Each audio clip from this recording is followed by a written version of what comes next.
as I can remember, we didn't have to leave Welch, West Virginia for anything. Uh, about anything you wanted was here back then. Well, they got the name Little New York, I guess, from the coal boom, and it would be people out on the street in Welch.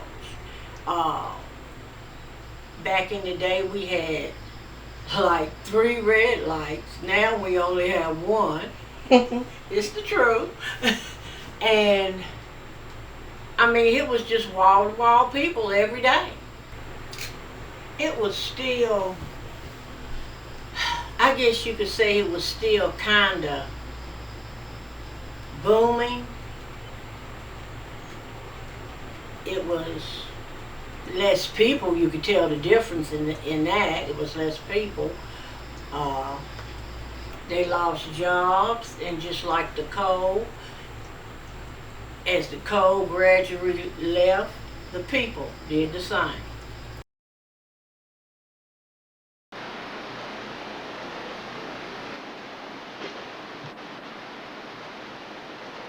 I was in the Army Reserve at the time, and I was stationed in Beaver, West Virginia, which is about 45 minutes from Welch, McDowell County. So it was I believe, one of the weekends that was our drill weekend or training weekend, and people started saying that McDowell County was starting to flood. I think because I was pretty young, so like senior high school year, I didn't really think too much of it because I'm like, oh, flood, it didn't really mean much to me. I hadn't lived through a flood before. And Welch is kind of a small town, and nothing really, major had happened the entirety of the time that I lived there. So I'm thinking maybe the water is a little bit higher. It's getting higher in the creeks than what it usually is. Maybe a few people are getting water in their basement, or it's something kind of on a small scale. So I can't remember my exact reaction to it, but I know that I really wasn't in any type of panic or worry about it when I first heard about it.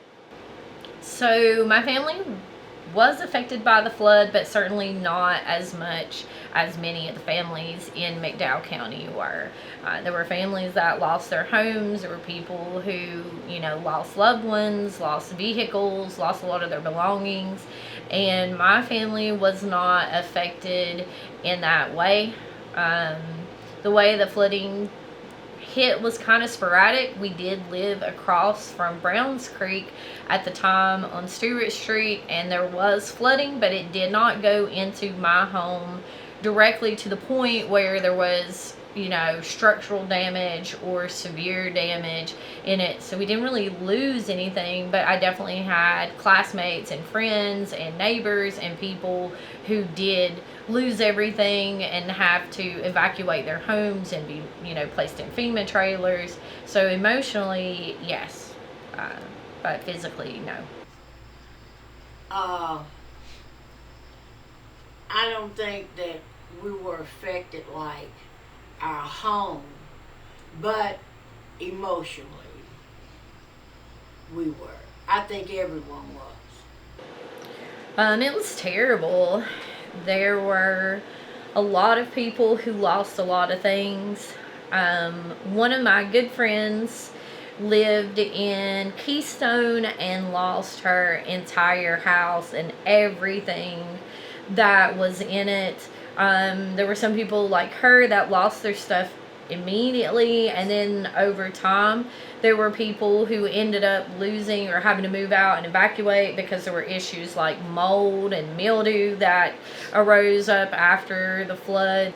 I do feel that at the time a lot of different agencies and a lot of outside areas did come into McDowell County at the time, at least temporarily, right? So some efforts were more long-term than others, but McDowell County holds some different records, socioeconomic and things like that, that brought in a lot of people, churches, missions, and of course we had government agencies. We had like FEMA And the state itself was declared a state of emergency down here, so we had National Guard.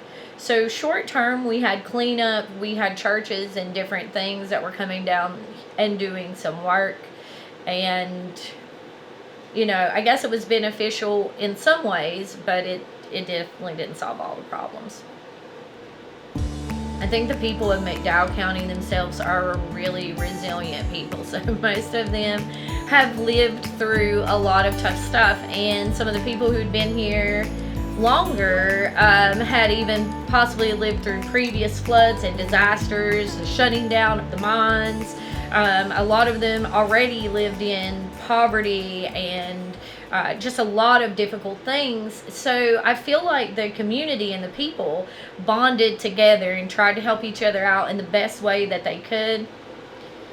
I think the people of Welch will recover and move on from this. I don't know that the city of Welch itself will ever fully recover and be what it once was. Physically, like buildings and places have had to relocate, some just shut down completely and never reopened.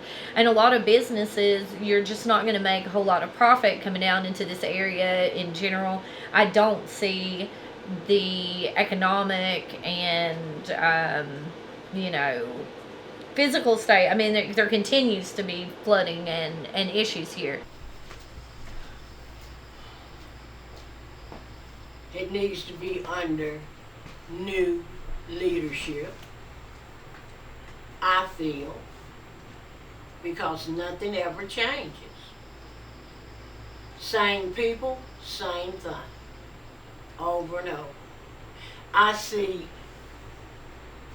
Wyoming County, it seems to be building up. All right, Mercer County on the other end of us, Bluefield and Princeton, building up. McDowell, same or worse.